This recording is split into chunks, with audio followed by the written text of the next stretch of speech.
Hello, this is Amelia Villa-Gomez. I'm a child and adolescent psychiatrist and a general psychiatrist and clinical assistant professor of psychiatry at the University of Arizona and also in private practice. For those wishing to use broad-spectrum micronutrients, we'll now turn our attention to some considerations for their use in clinical practice.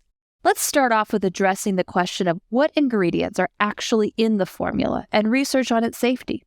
We'll then discuss contraindications, their well-described interaction with psychotropic medication, and points to consider when discussing risks versus benefits with patients. We'll then discuss steps to consider for clinical implementation.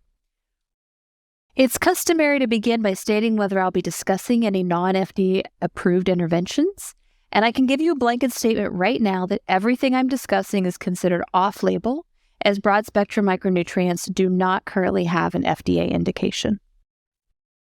In the previous section, we discussed the research demonstrating improvement in emotional regulation with broad-spectrum micronutrients, and the psychiatric disorder most studied showing improvements in emotional regulation being ADHD. We're going to focus our discussion for this section on these two products simply because they're the most widely researched. The two products are named Empower Plus, produced by the company True Hope, Daily Essential Nutrients, produced by the company Hardy Nutritionals. The two formulas are very similar because the two companies started actually as one. The most important way in which these two products are similar and why they seem to result in clinically meaningful effects is because they broke the mold on the concept. They thought, let's forget the concept of looking for a single nutrient that would be a magic bullet for psychiatric illness. Let's give the brain the full array of vitamins and minerals that are utilized. Each formula has approximately 30 minerals and vitamins, plus selected amino acids and antioxidants. Both formulas have been repeatedly studied by independent scientists in 3 different countries: Canada, the US, and New Zealand. Neither product again has an FDA indication for the treatment of a specific psychiatric disorder. Both Empower Plus and Daily Essential Nutrients have investigation new drug status with the FDA. Usually, the FDA does not review natural health products. However, the IRBs at universities in the U.S. require an FDA review prior to being used in research. Additionally, both companies meet the Good Manufacturing Practices standards. Given the RCT level of evidence supporting DEN, the Hardy Nutritionals company is considering applying for a drug investigational number in Canada in hopes that it may be covered by insurance in the future. Key points. Empower Plus and Daily Essential Nutrients are 2 broad-spectrum formulas studied by independent scientists. Each formula has approximately 30 minerals and vitamins, plus selected amino acids and antioxidants. The symptoms that consistently show improvement across studies are the ones that characterize emotional regulation, such as irritability and explosive rage. The psychiatric disorder most studied showing improvements in emotional dysregulation is ADHD.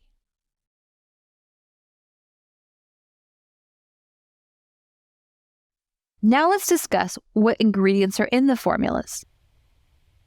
Daily Essential Nutrients contain the following vitamins: A, B1, B2, B3, B6, B7, B12, B5, B9, C, D, E, K, and the following minerals: calcium, iron, phosphorus, iodine, magnesium, zinc, selenium, copper, nickel, boron, manganese, chromium, molybdenum, potassium, vanadium, and trace lithium. Other nutrients are choline, inositol, grapeseed extract, methionine, ginkgo biloba, alpha-lipoic acid, acetyl L-carnitine, N-acetylcysteine, and Atlantic kelp. Empower Plus Advanced contains the same vitamins and minerals as DEN with the following differences. Empower Plus does not contain vitamin K, nor does it contain trace amounts of lithium. The other nutrients that it includes are choline, inositol, grapeseed extract, methionine, ginkgo biloba, alpha-lipoic acid, acetyl L-carnitine, N-acetylcysteine, phenylalanine, citrus bioflavonoids, L-glutamine, and germanium sesquioxide. Most nutrient doses in the 2 formulas are higher than the recommended dietary allowance, or RDA, but lower than the upper tolerable intake level, abbreviated UL. With some exceptions, depending on the age group, dose, and which formula is being studied, various vitamins and minerals are above the upper tolerable intake level. For DEN, in the children, they are folate, magnesium, niacin, zinc, B6, manganese, copper, and vitamin A. The RDA was established to prevent frank deficiency in otherwise healthy people. It's defined as the dietary intake level that is sufficient to meet the nutrient requirements of 97.5% of healthy individuals. It is not the level for optimal brain function necessarily. Therefore, the RDA is not necessarily an appropriate benchmark for our patients. The tolerable upper intake level is the highest level of daily intake of a single nutrient that is likely to pose no risk of adverse health effects for almost all individuals in the general population. The UL is typically derived to apply to the most sensitive members of the general population. For this reason, many members of the population may regularly consume nutrients at or even somewhat above the UL without experiencing adverse effects. The Institute of Medicine states, in the case of nutrients, it's exceedingly important to consider the possibility that the intake of one nutrient may alter in detrimental ways the health benefits conferred by another nutrient. For example, zinc and copper have a well-established inverse balance relationship. High copper depletes zinc and vice versa. This is why it's important for the various nutrients to be in balance. It is therefore possible that the risk of toxicity with nutrient supplementation changes when nutrients are consumed in combination with other nutrients versus being consumed by itself. In other words, the adverse effects seen with a single high nutrient dose may not be seen if given in balanced combination with other nutrients. From Bruce Ames's work that we discussed in Part 1, there are at least 50 mutations that are known for physical health where genetic inherited mutation causes a decreased binding affinity between the enzyme and its cofactors, and the conditions can be improved by providing higher levels of vitamins. It's also hypothesized the same thing is going on likely with mental health. Unfortunately, none of our blood tests tell us what an individual brain needs for optimal health. The broad-spectrum micronutrient approach is kind of a gunshot approach because we cannot tell what each individual needs. The formula offers all known essential vitamins and minerals. This approach, according to research we described in Part 1, does seem to help a large portion of people. Depending on the age group, dose, and which formula is being studied, various vitamins and minerals are above the upper tolerable intake level. In Part 1, we discussed the MADI trial, which was the second RCT in pediatric ADHD. The authors of that trial discussed in their trial nutrients that were above the upper tolerable limit, stating the following. For folate, the upper tolerable limit was set to prevent masking of B12 deficiency. Well, the formula contains B12, so risk of deficiency for B12 is low. For magnesium, the upper tolerable limit was set due to concerns regarding diarrhea. Well, iron supplements tend to constipate. Both in the same formula may provide balance. For niacin, the upper tolerable limit was set to prevent the skin flushing effects of nicotinic acid.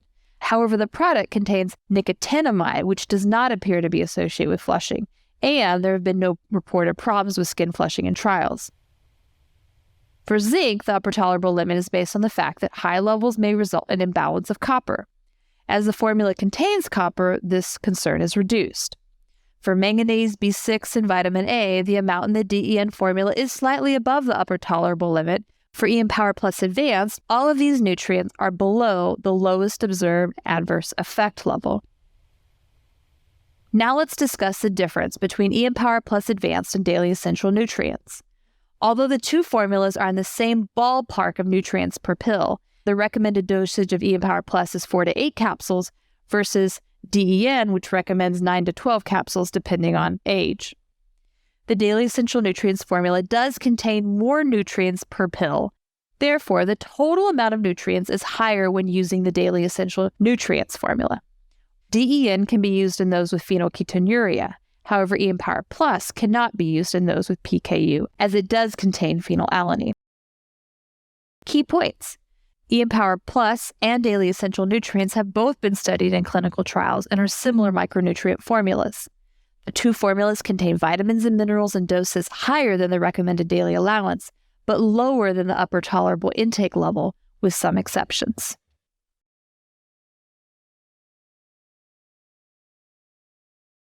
Now let's look at real-world studies of safety and tolerability. To date, no serious adverse events have been attributed to either of the broad-spectrum micronutrient formulas. Biological safety data from 144 children and adults in a paper published in 2011 showed no occurrences of clinically meaningful negative effects or abnormal blood tests that could be attributed to toxicity. Adverse events were only minor, and these were commonly transitory reports of headaches and nausea. Only one of the studies permitted a direct comparison between broad-spectrum micronutrient treatment and medication. This was a study comparing micronutrients to psychiatric medication for the treatment of autism-related symptoms.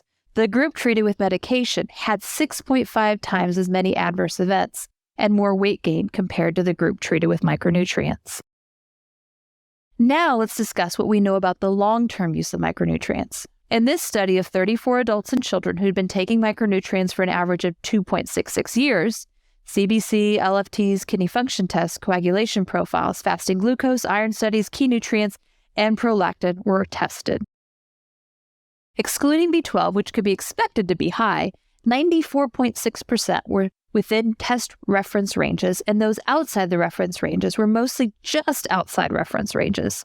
One participant was diagnosed with hemochromatosis based on iron studies. No other clinically significant adverse effects were reported. The authors of the article on long-term use of micronutrients concluded, overall, the substantial psychiatric benefits observed appear to outweigh the minimal observed risks in these participants. Larger long-term studies are needed. However, to date, funding for micronutrient research has been limited. Only through large sampling and post-marketing surveillance is it possible to identify less common adverse effects associated with this treatment. Now let's discuss laboratory testing. The current research has shown no significant changes in standard blood or urine measures. Laboratory testing in the adults' ADHD RCT did show an uncommon, asymptomatic, clinically insignificant increase in prolactin levels, which was within normal limits in all cases. This increase was not observed in the child ADHD RCTs. Screening for potential medical problems is recommended before initiating treatment. The authors noted that although hemochromatosis is rare, given they did find a patient with it in their cohort, it seems reasonable to recommend screening for metabolic and electrolyte abnormalities before starting treatment to prevent similar future occurrences and possible harm. They suggested that pre-treatment screening should include a CBC, CMP, calcium phos-mag, copper ceruloplasmin, vitamin B12, folate, and iron studies. Long-term pharmacovigilance monitoring is required to ascertain any rare but significant adverse events. In the absence of large studies with long-term use, it may be prudent to do occasional follow-up laboratory testing. For those with iron deficiency, the formulas are likely not sufficient to fully replete, as the product contains very little iron. The products do contain enough B12 and folate for most individuals with mild deficiencies. The formula label notes how much of each nutrient is in the formula and can be referenced to see if additional repletion is necessary for those low in those specific nutrients. What are some potential side effects of micronutrients? Okay, well, before we delve into this, it's important to note that in all the RCTs, these minor side effects have occurred equally in both the micronutrient and placebo groups. Side effects were generally mild. Side effects included transient headache, which improved with hydration, insomnia, which is not surprising, given B vitamins can be activating for some individuals, loose stools, which were typically transient, as well as nausea, dyspepsia, flatulence. From a clinical perspective, GI side effects are often worse when combined with other treatments with GI side effect propensity, or those with pre-existing GI dysfunction. Anxiety, agitation, or impulsivity can occur if the dose is too high, and lowering the dose tends to reduce agitation for many. Lastly, the urine can change to a neon yellow color, secondary to harmless riboflavin excretion with micronutrients. The World Federation of Societies of Biological Psychiatry and the Canadian Network for Mood and Anxiety Treatments Task Force developed clinician guidelines for the treatment of psychiatric disorders with nutraceuticals and phytoceuticals, and concluded that micronutrients had an evidence grade of A given the 2 RCTs that had been published at the time of the writing of the guidelines, as well as a meta-analysis showing supportive evidence of efficacy in ADHD as monotherapy. one in children and one in adults. They rated the strength of recommendation for micronutrients as weakly recommend for ADHD. They noted that this particular micronutrient formula's efficacy cannot be extended to other micronutrient formulas and rated the safety data for micronutrients as acceptable. Key points. Safety and tolerability data have been evaluated in several RCTs, and to date, there have been no reported severe adverse events attributed to these two formulas of broad-spectrum micronutrients. Side effects are typically mild and include nausea, headache, insomnia, GI symptoms, anxiety, and neon yellow urine. In the absence of large studies with long-term use, researchers have suggested baseline and follow-up laboratory testing. The World Federation of Societies of Biological Psychiatry and Canadian Network for Mood and Anxiety Treatments Task Force have weakly recommended the use of broad-spectrum micronutrients, rate the safety data as acceptable, and data for evidence as grade A.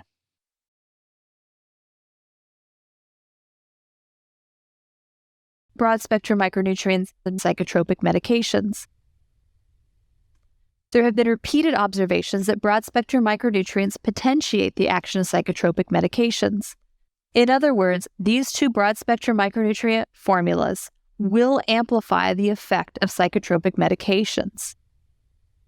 Therefore, once a broad-spectrum micronutrient is added at therapeutic levels, you can begin to see side effects from medication that were not previously seen on that same dose of medication. Let's examine some hypotheses of why potentiation may happen. Hypothesis 1 is that with micronutrient supplementation, there are pharmacodynamic changes, such that there may be more efficient synthesis of neurotransmitters, enhanced availability of vitamins and minerals, which serve as cofactors, may result in enhanced metabolic processes. This hypothesis is supported by prior studies of children with ADHD. For example, in one study, children who received supplementary zinc required lower doses of stimulant for ADHD management. And in another study, those with higher zinc levels had better response to stimulant medication. And let's talk about hypothesis 2. Here's another mechanism how potentiation might work through interaction with cytochrome enzymes in the liver. As you know, the cytochrome enzymes are primarily involved in drug metabolism. They make medications more water-soluble so they can be excreted by the kidneys. Some of these nutrients are able to inhibit these drug metabolism enzymes. For example, niacinamide and vitamin D are inhibitors of CYP2D6, a common CYP enzyme involved in the metabolism of psychiatric medication. It is possible that vitamins and minerals may inhibit the metabolism of medications, such that at a given dose, the effect is more potent. Key points. These broad-spectrum micronutrients at therapeutic doses will amplify the effect of psychiatric medications.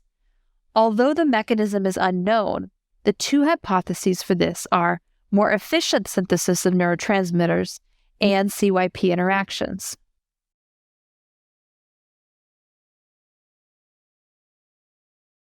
Now let's discuss the contraindications for the use of these two micronutrient formulas. Strict contraindications for the use of these two micronutrient formulas. Wilson's disease, given the risk for copper overload. Hemochromatosis and hemosiderosis, given risk for iron overload. Trimethylaminoria, to avoid risk for choline overload. Phenylketonuria for EM-Power Plus Advanced, but this is not an issue for daily essential nutrients as it does not contain phenylalanine. Lastly, a prospective study of men found that using above recommended doses of 3 common commercial multivitamins was associated with an increased rate of spread of prostate cancer, but not in the incidence of de novo cancer. Pending more data, broad-spectrum micronutrients could be considered strictly contraindicated in men with prostate cancer. The implications of this finding for other cancers are not known. Relative contraindications include those patients who are legally or medically required to receive CNS active medications at a specific dosage, as potentiation would likely occur in the absence of being able to reduce the dose of the medication. There was a case report of a patient who had initially responded quite well to micronutrients and then developed a treatment-resistant candida yeast infection. After her infection, her psychiatric symptoms reemerged, and she appeared to have lost benefit from the micronutrient supplementation. Interestingly, with treatment of probiotics and olive leaf extract, the patient had an improvement in symptoms again. This case report provides a hint that changes in the microbiome can change the efficacy of broad-spectrum micronutrients. Given that daily essential nutrients contain vitamin A, caution should be used in those with severe hyperlipidemia or severe protein malnutrition, as these conditions are associated with an increased susceptibility to vitamin A toxicity. Epilepsy is additionally a relative contraindication. Anti-seizure medications are psychotropic, and therefore potentiation can occur when combined with micronutrients.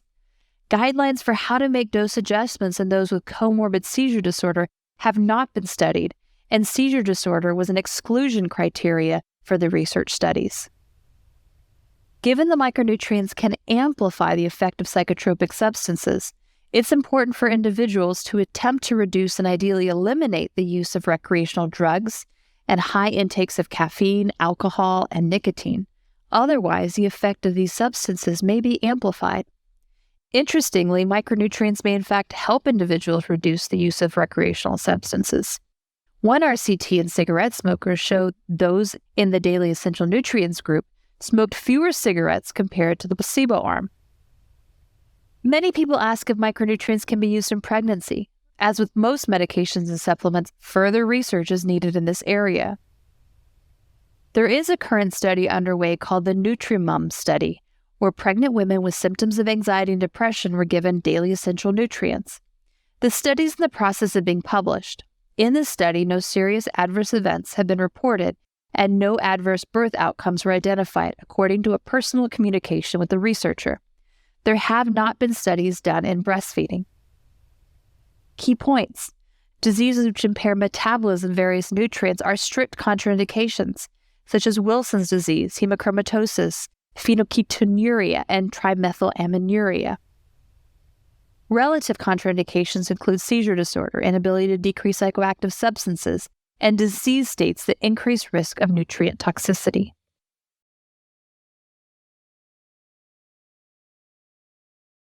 Potential micronutrient interactions. Research has shown general safety when used in medication-free patients. However, given the potentiation that we discussed previously, caution is warranted when the patient is taking psychotropic medications.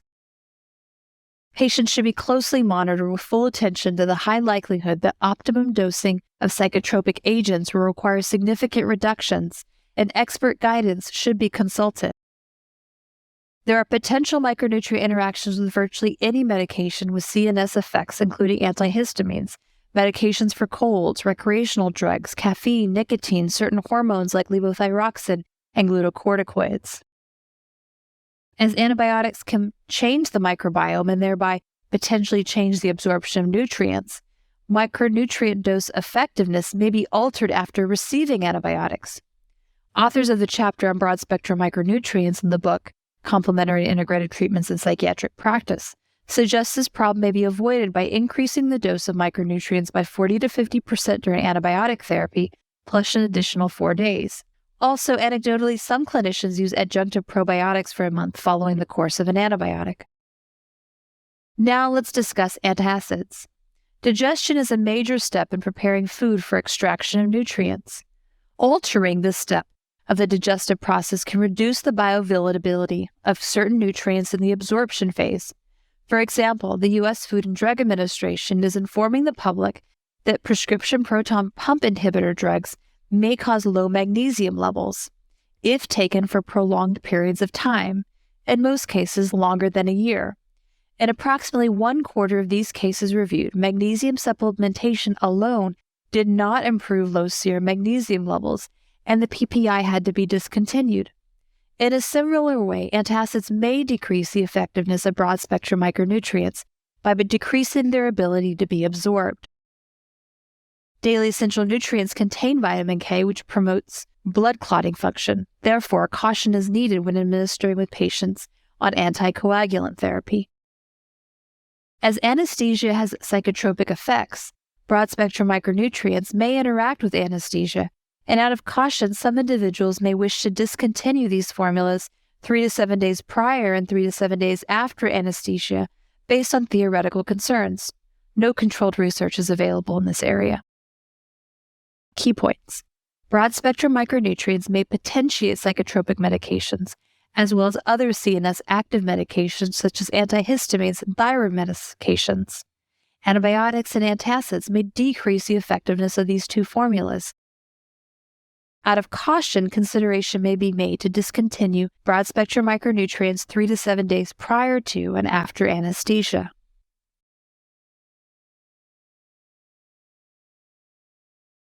For those wishing to use broad-spectrum micronutrients, we'll now turn our attention to some considerations for their use in clinical practice.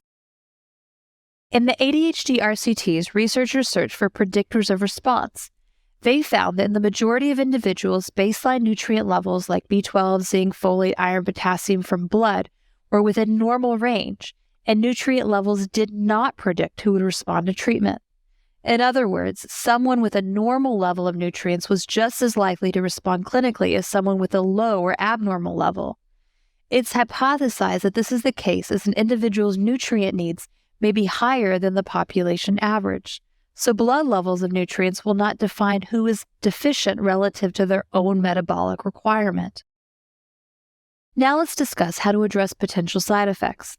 It's helpful to instruct patients that if they're having difficulty getting to sleep, it's best to take the final dose before 5 or 6 p.m., as the B vitamins in the formula can be energizing for some individuals. Although GI symptoms occurred equally between the placebo group and broad-spectrum micronutrient group in the studies, about 25% of participants did report GI symptoms, of which 5% reported nausea.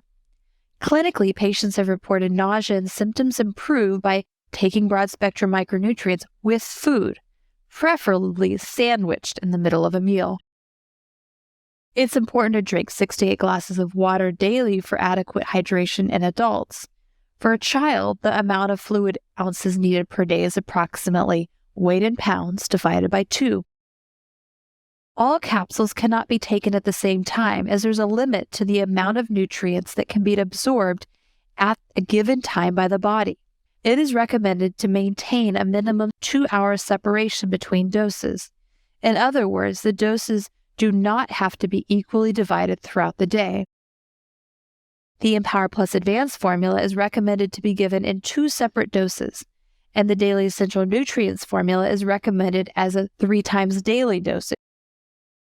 A common hurdle for children to take micronutrients is difficulty swallowing, especially since the capsules are not small.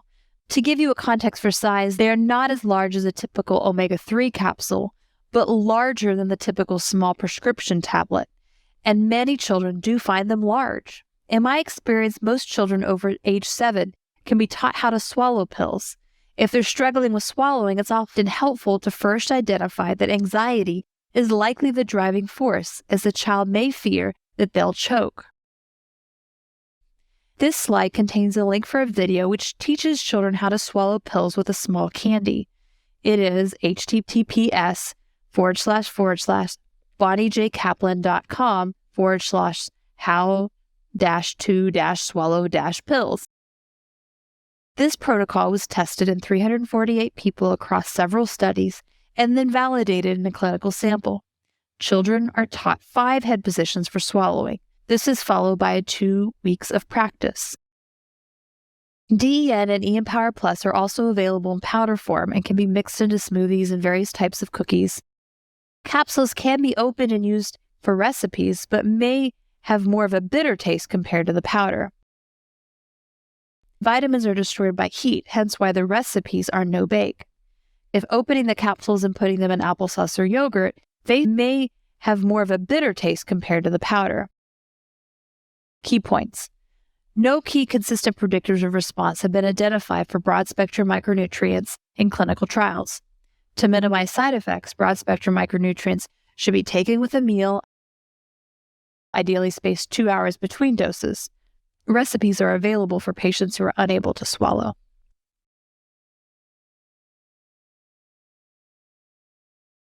The recommended dosage of the micronutrients. This chart shows the recommended dosage of Empower Plus Advanced for individuals not taking any other medications. Doses vary across age groups, and just as with medication, there are inter-individual variations.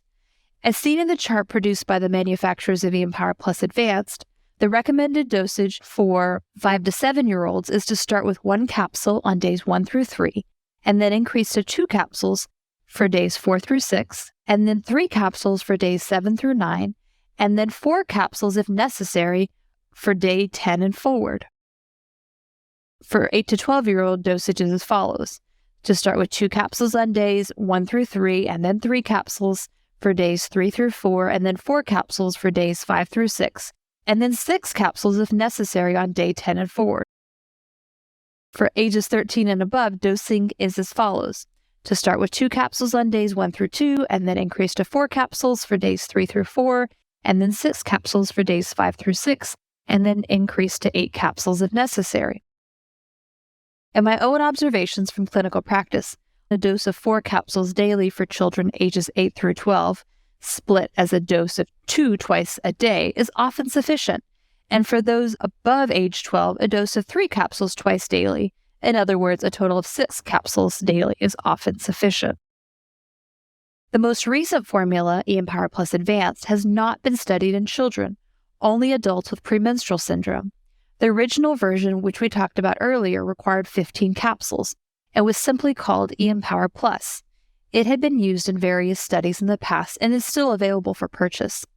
In my own observations, the Empower Plus Advanced is well tolerated and effective and convenient given its twice daily dosage and fewer number of pills. Controlled research is needed to verify this observation, as most research trials have used the Empower Plus version. This slide reviews the dosage of daily essential nutrients used in the MADI ADHD RCT trial. For ages 6 through 8, children were given 1 capsule TID on days 1 and 2, and then the dose increased to 2 capsules TID for days 3 and 4, and then titrated up to 3 capsules TID by day 5.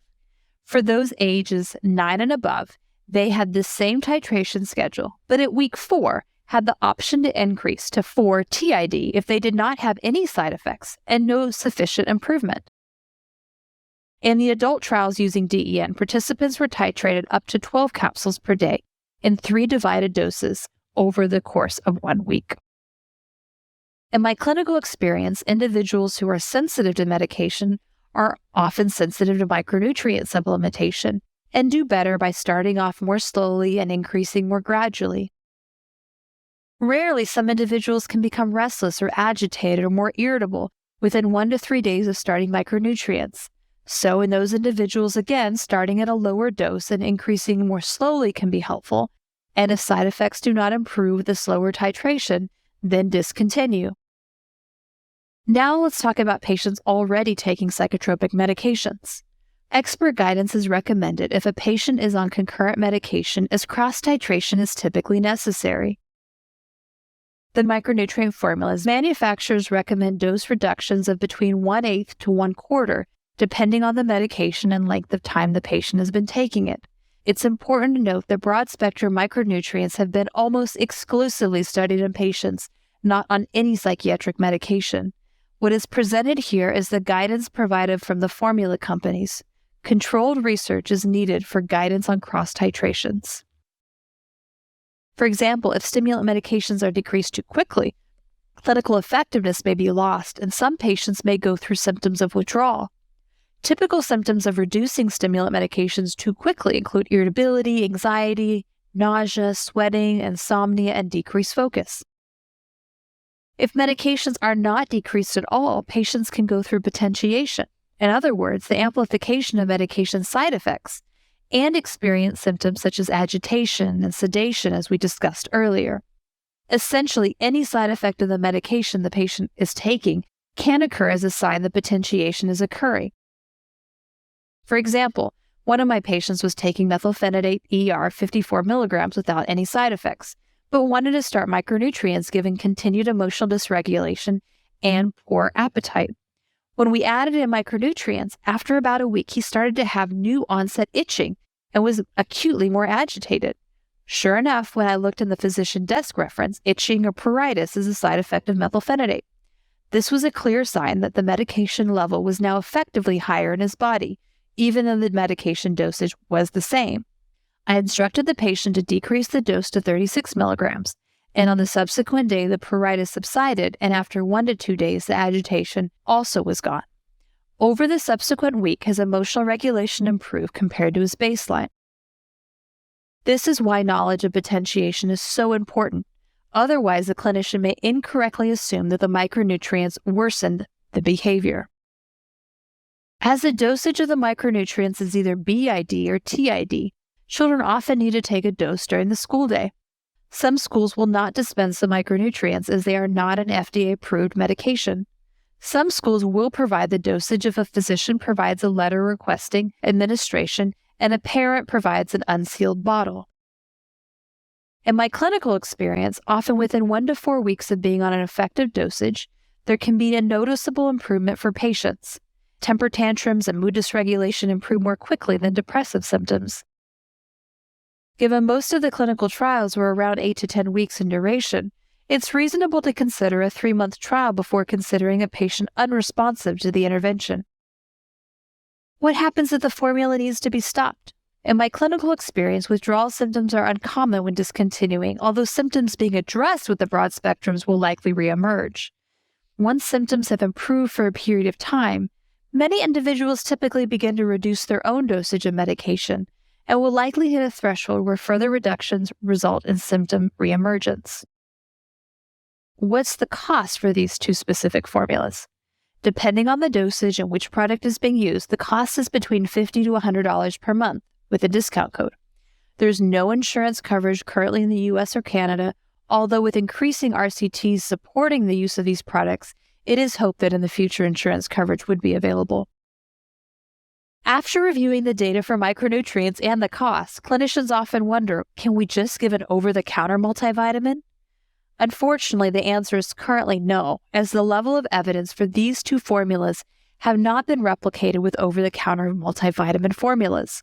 The dosage is considerably larger in the DEN formula compared to the over-the-counter multivitamin in both vitamins and minerals. Key points. Doses for these two micronutrient formulas vary based on age and individual response, but general guidelines have been provided by the manufacturers. Potentiation is very likely when administered with psychotropic medications, and dose adjustments are necessary. Withdrawal symptoms are uncommon when discontinuing broad-spectrum micronutrients. Cost for broad-spectrum micronutrients is between $50 to $100 per month, depending on dosage and formula.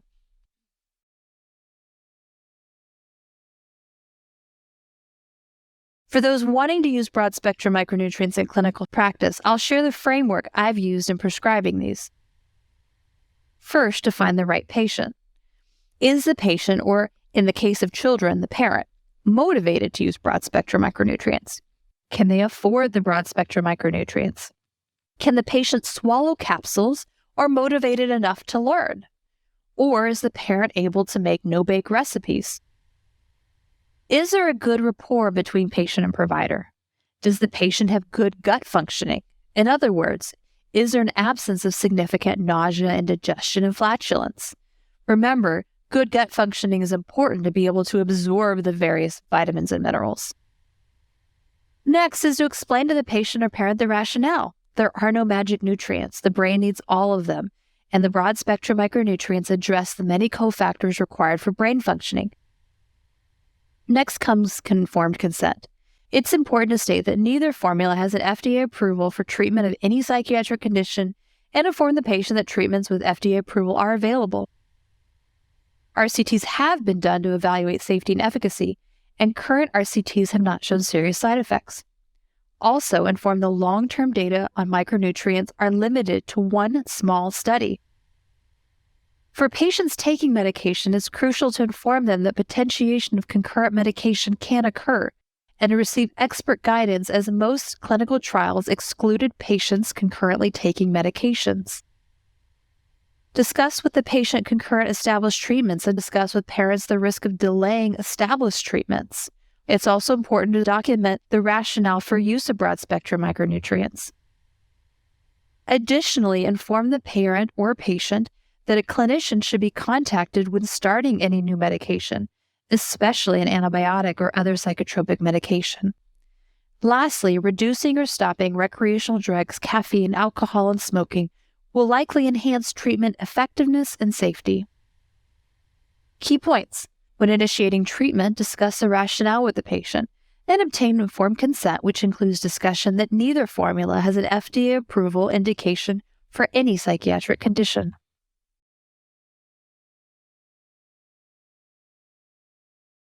Broad-spectrum micronutrients into clinical practice. As broad-spectrum micronutrients have received attention from the media, many parents may ask, can this be used as a first-line treatment? This is an interesting question to consider. Just as one might introduce exercise, sleep hygiene, and dietary measures in the initial phase of intervention for some individuals, broad-spectrum micronutrients might be considered in certain cases before conventional pharmacotherapy. So first-line use is rational if clinical presentation is not too acute. It may not be as effective for the symptoms of inattention we described in part 1, but for some people, it's not the attention so much as the behavioral dysregulation component of ADHD, which is more problematic. So broad-spectrum micronutrients may be particularly helpful for that subgroup. So let's say the patient started micronutrients and things are not improving. Consider unidentified psychosocial stressors, reassess gut functioning. Does the patient have indigestion, irregular bowel movements, excessive flatulence, bloating, stomach aches? All signs that they may not be properly absorbing the nutrients. Also reassess whether any new medications have been started that may impact effectiveness, or perhaps potentiations occurring. Or perhaps this is not the right approach for this patient. Although in open-label studies, approximately 70% of patients with ADHD benefit, and in RCTs about 50% are responders, no one approach is going to benefit every patient. All right, this sums up the section on introducing broad-spectrum micronutrients into clinical practice. You may have more questions if you use these in your clinical practice. I'd like to guide you to a few resources. Dr. Charles Popper wrote a fantastic article summarizing the use of broad-spectrum micronutrients. The Better Brain is written by Drs. Kaplan and Ruckledge, who pioneered the research of broad-spectrum micronutrients. A clinical summary of broad-spectrum micronutrients is also in Chapter 6 of the book, Complementary and Integrative Treatments in Psychiatric Practice, which was published by the American Psychiatric Association. Both True Hope and Hardy Nutritionals also provide information to clinicians. Lastly, as of February 2023, I'd like to mention there are 3 RCT trials using broad-spectrum micronutrients that are underway and nearly completed, although the results haven't been published yet. One on antenatal depression and anxiety in pregnant women, another for adults with depression and anxiety, and one for teens experiencing mood difficulties and problems. Key points. In open-label studies, approximately 70% of patients with ADHD benefit, and in RCTs, about 50% are responders, typically in the area of emotional dysregulation, but no one approach is going to benefit every patient. Further research is nearing completion in areas where broad-spectrum micronutrients are likely to show benefit: mood regulation, anxiety, and depression. Additional resources are available to learn more about micronutrient supplementation.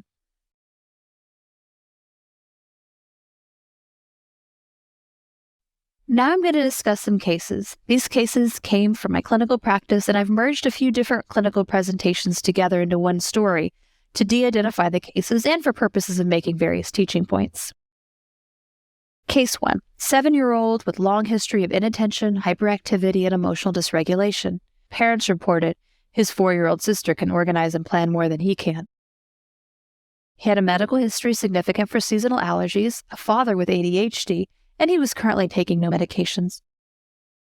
After a thorough review of symptoms, teacher report, and parent report, I diagnosed him with ADHD. I discussed with the parents that stimulant medication is the standard of care for the treatment of ADHD. We discussed the options for behavioral therapy, importance of exercise, and a healthy diet. Parents were hesitant to start stimulant medication as the father had a significant side effect in the past when he had taken methylphenidate as a child. Mom asked if starting an omega-3 or any other supplements could also help with symptoms. I agreed that an omega-3 supplement could be helpful and recommended 1 gram per day, of which at least 600 milligrams should be from EPA. We then discussed the risks, benefits, and alternatives of starting broad-spectrum micronutrients. We titrated as follows, with the aim of getting to 9 pills per day as used in the MADI trial. On day 10 of starting broad-spectrum micronutrients, parents reported some improvement. He seemed not to get as angry as easily. On day 15, the patient started complaining of stomach aches, so we reduced the dose to 3 capsules in the morning, 2 at noon, and 2 at dinner. On day 30, parents reported a significant improvement, no more stomach aches.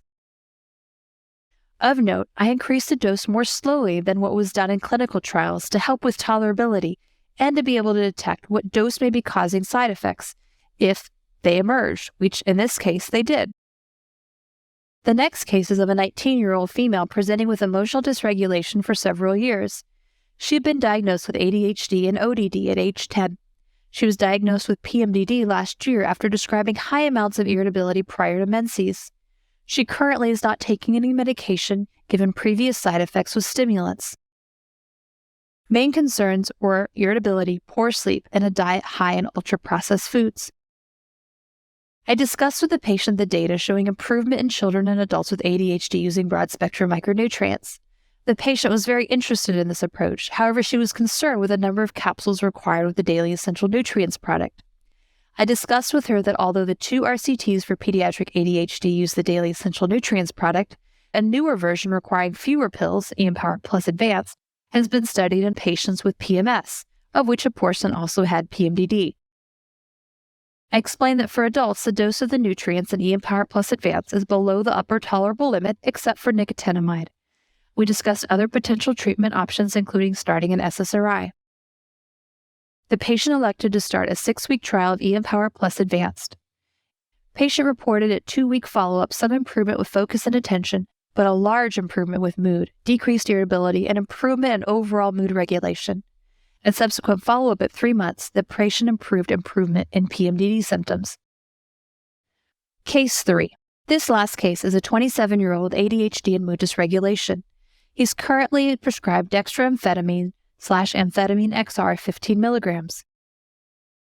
He states that the medication helps a great deal with focus, but that when he takes it, he feels more anxious and irritable.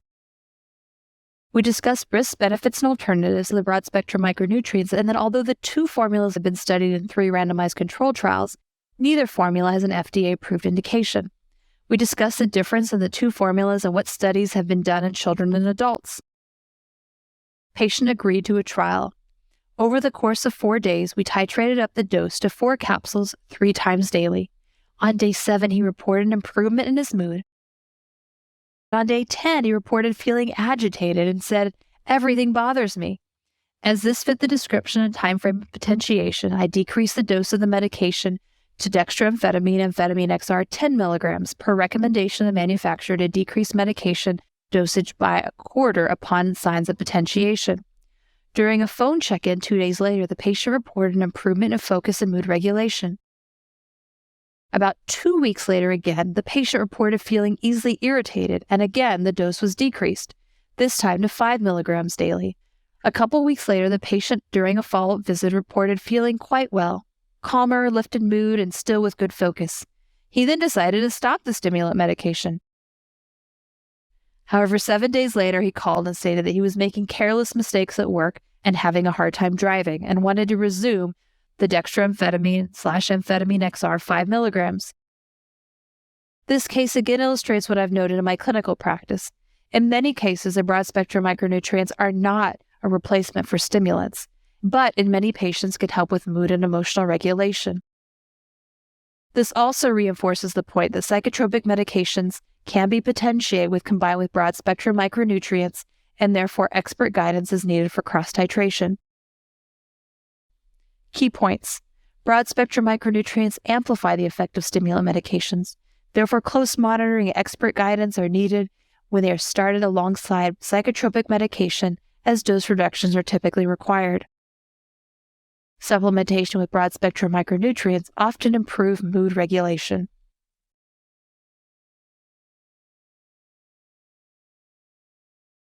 All right, we're going to finish up with the take-home messages. The symptom that consistently has shown improvement across studies with broad-spectrum micronutrients is emotional dysregulation, and the psychiatric disorder most studied showing improvement in emotional regulation is pediatric ADHD. Empower Plus and Daily Essential Nutrients are the two formulas that have both been studied in clinical trials. Safety and tolerability data have been evaluated in several RCTs, and to date there have been no reported severe adverse events attributed to these two formulas of broad-spectrum micronutrients. Side effects are typically mild and include nausea, headache, insomnia, GI symptoms, anxiety, and neon yellow urine. Diseases which impair metabolism of various nutrients are strict contraindications, such as Wilson's disease, hemochromatosis, phenylketonuria, and PKU and trimethylaminuria. Relative contraindications include seizure disorder, inability to decrease psychoactive substances, and disease states that increase risk of nutrient toxicity. Potentiation is very common when broad-spectrum micronutrients are used with medications. Therefore, close monitoring, dose adjustments, and expert consultation are important. No consistent predictors of response have been identified for broad-spectrum micronutrients. When initiating treatment, discuss the rationale with the patient and obtain informed consent, which includes discussion that neither formula has an FDA approval indication for any psychiatric condition. Withdrawal symptoms are uncommon when discontinuing broad-spectrum micronutrients. That wraps it up. And with that, I'd like to make a few acknowledgments of those who've helped me learn about broad-spectrum micronutrients. Drs. Bonnie Kaplan, Eugene Arnold, Charles Popper, Julia Reckledge, Jeanette Johnstone, Shane Ranjbar, and Scott Shannon. Bye for now.